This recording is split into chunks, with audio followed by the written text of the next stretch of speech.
Hello friends, welcome back to my channel. दोस्तों, आप सभी को आने वाली गंगा दशहरा की ढेरों शुभकामनाएं। माता रानी की कृपा आप सभी पर सदा सर्वदा बनी रहे। दोस्तों, गंगा दशहरा इस साल यानी कि साल 2024 में 16 जून को रखा जाएगा। दोस्तों, भागीरथी की तपस्या के प्रभाव से इस दिन माँ गंगा धरती पर अवतरित हुई थी। जो इस दिन दान करता है और गंगा स्नान करता है उन्हें मोक्ष की प्राप्ति होती है। दोस्तों, इस दिन दान देने का विशेष महत्व बताया गया है। जैसे जो भी हमारे शरीर को गर्मी में राहत प्रदान करे उन चीज़ों का हमें इस दिन दान देना चाहिए। और इस दिन हमें ठंडे जल का दान करना चाहिए, जूते चप्पल का दान करना चाहिए और रसीले फलों का दान करना चाहिए। जो भी हमारे शरीर को गर्मी से राहत प्रदान करे उन सभी चीज़ों का इस दिन दान करना चाहिए। और दोस्तों, चलिए अब मैं बताती हूँ कि गंगा दशहरा के दिन हमें घर पर पूजा करने के लिए किन किन सामग्रियों की जरूरत पड़ती है। तो चलिए वीडियो को शुरू करती हूँ। सबसे पहले आपको एक लकड़ी का पट्टे ले लेना है। उस पर बिछाने के लिए लाल या फिर आपको पीला वस्त्र ले लेना है।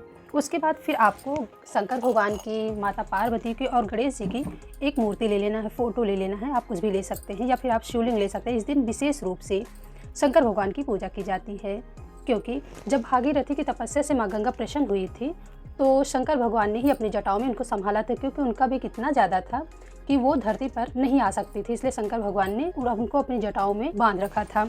उसके बाद फिर आपको गंगा जल रख लेना, क्योंकि इस दिन विशेष रूप से गंगा माँ की पूजा की जाती है, तो आपको गंगा जल रख लेना है। अगर आपके पास फोटो है गंगा मैया की तो आप गंगा मैया की फ़ोटो रख सकते हैं। अगर नहीं है तो आप गंगा मैया की इस तरह से आप गंगा जल भी रख सकते हैं। उसके बाद फिर आपको ले लेना है पूजा की सामग्री को। चलिए देख लेते हैं। तो आपको ले लेना है थोड़ा सा पंचामृत, चाहे आप बना लीजिए, चाहे फिर आप दूध दही से अभिषेक कर सकते हैं। उसके बाद आपको बेल रख लेना है।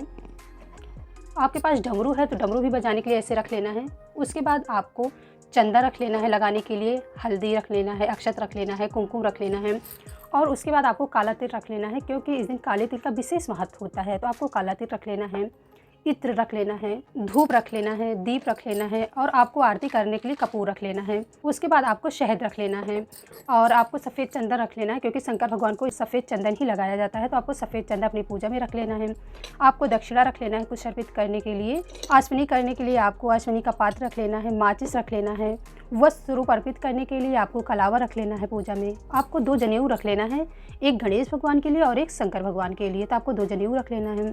उसके बाद फिर आपको गणेश जी को अर्पित करने के लिए आपको दुर्बा रख लेना है। दुर्बा की एक गांठ बना लेना है, चाहे आप 21 दुर्बा की बना लीजिए, चाहे आप 11 दुर्बा की एक गांठ बना लीजिए, उसको रख लीजिए। उसके बाद फिर आपको बेलपत्र रख लेना है। इस दिन 10 संख्या का विशेष महत्व होता है, तो आप 10 बेलपत्र रख लीजिए। और इस दिन आपको जब आप कलश की स्थापना करें तो आपको 10 आम के पत्ते रख लेने हैं या फिर आपको अशोक के पत्ते रख लेने हैं। आप पान के पत्ते भी रख सकते हैं। तो इस तरह से मैंने 10 पत्ते रख लिए हैं अशोक के, तो आपको अशोक के पत्ते रख लेना है। और आपको भोग अर्पित करने के लिए आप मिठाई कोई भी ले सकते हैं, आप मिश्री ले सकते हैं, आप कुछ भी ले सकते हैं भोग के लिए। और आपको कुछ रसीले फल ले लेना है। इसे रसीले फलों का भोग लगाया जाता है, या फिर आप रसीले फल ले लीजिए या फिर आप केले, सेब, कोई भी फल आप ले लीजिए, लेकिन आपको 10 की संख्या में ही रखना है।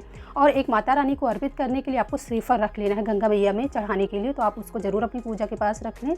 उसके बाद फिर आपको 16 श्रृंगार रख लेना है माता को अर्पित करने के लिए गंगा मैया को। आप इस दिन 10 संख्या का विशेष महत्व है, तो 10 रंग के जरूर आपको श्रृंगार रखें, जैसे बिंदी, नेल पेंट और सिंदूर और चूड़ी, ये सब चीज़ें आप रख सकते हैं। उसके बाद आपको 10 दीवे रख लेना है।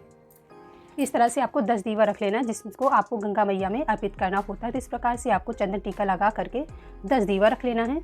और आपको एक बड़ी सी परात ले लेना है। परात में आपको, अगर आप घर पे पूजा कर रहे हैं तो आपको गंगा मैया को इसी में लाना है, यानी कि इसमें आपको गंगा मैया की पूजा करना है। तो आपको स्वास्तिक बना लेना, हल्दी कुमकुम से पूजा अच्छे से कर लेना है।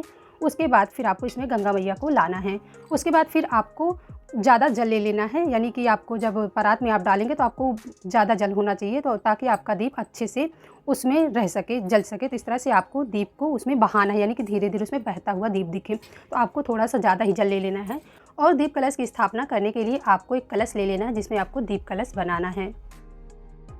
उसके बाद फिर आपको फूल और माला ले लेना है। इन सभी चीज़ों को आपको रख लेना है। उसके बाद आपको दान देना है, तो आप चाहे छाता दान कर दीजिए, चाहे आप सूती वस्त्र दान कर दीजिए। और आपको इस दिन मीठे जल का भी दान करना चाहिए, बहुत शुभ होता है। जूता, चप्पल, छाता, कॉटन के वस्त्र, कुछ भी आप दान करें, दान जरूर करें। इस दिन विशेष रूप से दान देने का महत्व होता है।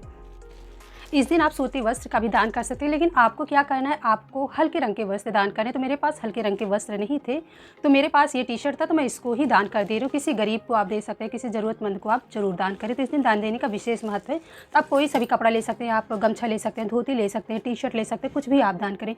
और इस दिन आपको जूते चप्पल दान देने का महत्व है। तो आप जूते चप्पल कुछ भी आप बच्चों को दान कर सकते हैं, आप लेडीज़ को, जेंट्स को, आप किसी को भी दान कर सकते हैं। तो इस दिन आप ज़रूर दान करें। तो दोस्तों ये सभी चीज़ें हैं दान देने की और पूजा करने की। आपको ये वीडियो कैसे लगी? अगर वीडियो पसंद आई हो तो मेरे चैनल को लाइक शेयर सब्सक्राइब ज़रूर करें। Thank you.